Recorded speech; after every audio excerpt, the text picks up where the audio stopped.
अब श्री कृष्ण को सबसे बड़ा भगवान मानते हैं। जब हम हिंदू शास्त्र पढ़ता हूँ, उन शास्त्रों में लिखा है कि श्री कृष्ण ने शंखचूड़ के बीवी तुलसी देवी को बलात्कार किया, तो क्यों हम एक बलात्कारी को भगवान माने?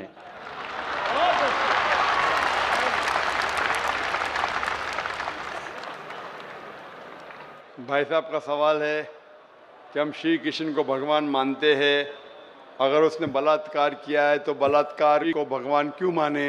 भाई साहब, जैसे मैंने कहा कि मैं हिंदू धार्मिक किताब पढ़ चुका हूँ, वेद पढ़ चुका हूँ, महाभारत पढ़ चुका हूँ, रामायण पढ़ चुका हूँ, और मैं जब पब्लिक में प्रचार करता हूँ तो मैं ऐसा प्रचार करता हूँ, अच्छी बातें कहता हूँ, पढ़ता हूँ सब कुछ, यकसानियत की बात करता हूँ और कहता हूँ, इख्तिलाफ की नहीं करता हूँ।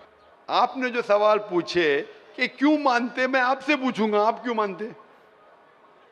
आप अगर कहते नहीं मानना चाहिए तो आप मत मानो। तो मैं समझता हूँ कि अगर श्री कृष्ण सही में भगवान के अवतार है, अगर सही में पैगंबर है, तो कोई भी पैगंबर बलात्कार नहीं कर सकता है। सर, लिखा है तो बोई में लिखा है, किताब ग्रंथ में लिखा है। भाई साहब, मैं जानता हूँ, मैं आपका जवाब देता हूँ, मैं जानता हूँ, मैंने नहीं कहा कि आप गलत कह रहे, मैं आपको कह रहा हूँ ना, मिसाल देता हूँ मैं। लूत अलैहिस्सलाम कुरान में लिखा है कि अल्लाह के पैगंबर है, ठीक है, लेकिन श्री कृष्ण अल्लाह के पैगंबर है, कुरान में नहीं लिखा है। लेकिन अल्लाह के रसूल फरमाते हैं कि इस धरती पे 1,24,000 पैगंबर भेजे, नाम से 25 है, उन 25 में से एक का नाम लूत अलैहिस्सलाम है। जब मैं बाइबल पढ़ता हूँ, बाइबल में लिखा है कि लूत अलैहिस्सलाम ने जिना किया अपनी बेटियों के साथ, जो आपके शास्त्र में लिखा है उससे बड़ा गुनाह लिखा है बाइबल में। तो मैं क्या कहता हूं, वो बाइबल में गलत लिखा है। लूत अलैहिस्सलाम पे मैं इल्जाम लगा ही नहीं सकता हूं, क्योंकि लूत अलैहिस्सलाम अल्लाह के पैगंबर है। अब समझ गए ना। तो मैं कहता हूं कि वो चीज जो बाइबल में है वो मिलावट है। अल्लाह के पैगंबर कभी भी अपनी बेटियों के साथ जिना नहीं कर सकते। तो मैं कहता हूं लूत अलैहिस्सलाम पैगंबर है, लेकिन वो चीज गलत है। जहां तक कि श्री कृष्ण का सवाल है, श्री कृष्ण का नाम कहीं भी कुरान में नहीं आया है,